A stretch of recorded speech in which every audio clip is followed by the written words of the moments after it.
Hello students, आज हम अलाउद्दीन खिलजी की विजयों तथा साम्राज्य विस्तार के बारे में बात करेंगे।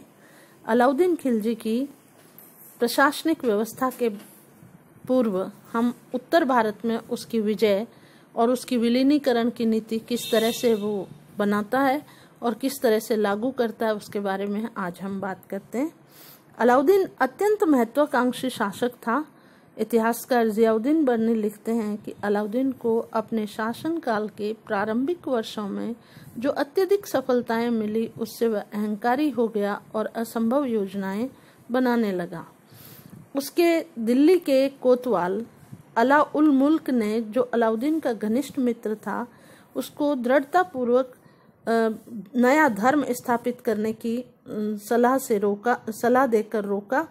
अला उल मुल्क ने सुल्तान को बताया कि धर्म की स्थापना करना पैगंबरों का काम है, राजा का कार्य राज्य करना है, न कि धर्म की स्थापना। जहाँ तक विश्व विजय का संबंध है, अला उल मुल्क ने अलाउद्दीन का ध्यान इस तथ्य की ओर आकर्षित किया कि उसका कार्यक्षेत्र भारत देश है, उसे पहले मंगोलों के आक्रमण की रोकथाम करनी चाहिए और उत्तर भारत के स्वतंत्र राज्यों को जीतने का प्रयत्न करना चाहिए।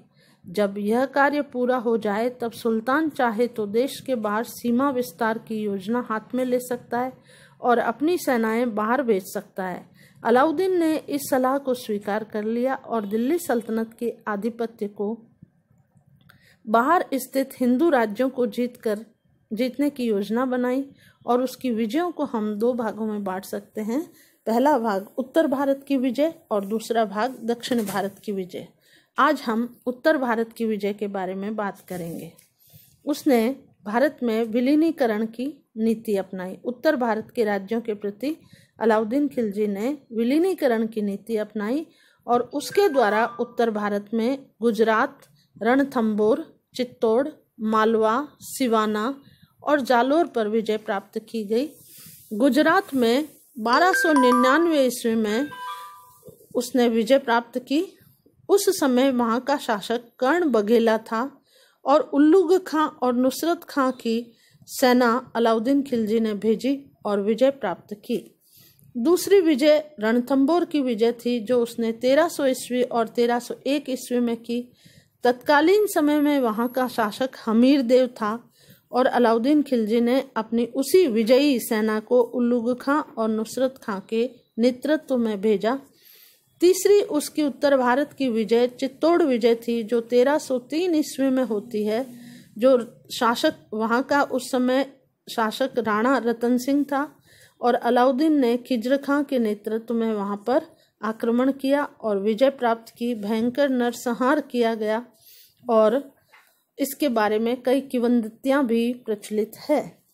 रानी पद्मिनी की किंवदंती कथा और वृत्तांत इसी विजय में मिलता है। इसके पश्चात मालवा की विजय करता है 1305 ईस्वी में। इस समय यहाँ पर शासक महलक देव होता है और अलाउद्दीन खिलजी ने आइन उल मुल्क मुल्तानी के नेतृत्व में अपनी सेना भेजी और विजय प्राप्त की। इसके पश्चात 1309 ईस्वी में वह सिवाना की विजय करता है और जहाँ अलाउद्दीन खिलजी स्वयं अपनी सेना लेकर जाता है। तत्कालीन समय में सिवाना का शासक शीतल देव होता है और 1309 ईस्वी में ही जालोर के शासक कानड़ देव के विरुद्ध कमालुद्दीन गुर्ग को भेजकर अपनी कमालुद्दीन गुर्ग के नेतृत्व में अपनी खिलजी सेना को भेजकर सल्तनत की विजय करता है और जालोर को भी अपने आधिपत्य में कर लेता है। इस तरह उत्तर भारत में विलीनीकरण की नीति अपनाते हुए उसने संपूर्ण उत्तर भारत में अलाउद्दीन ने अपना अधिकार स्थापित कर लिया। इसके पश्चात अगले वीडियो में हम अलाउद्दीन की दक्षिण विजय के बारे में बात करेंगे। आज के लिए इतना ही। धन्यवाद।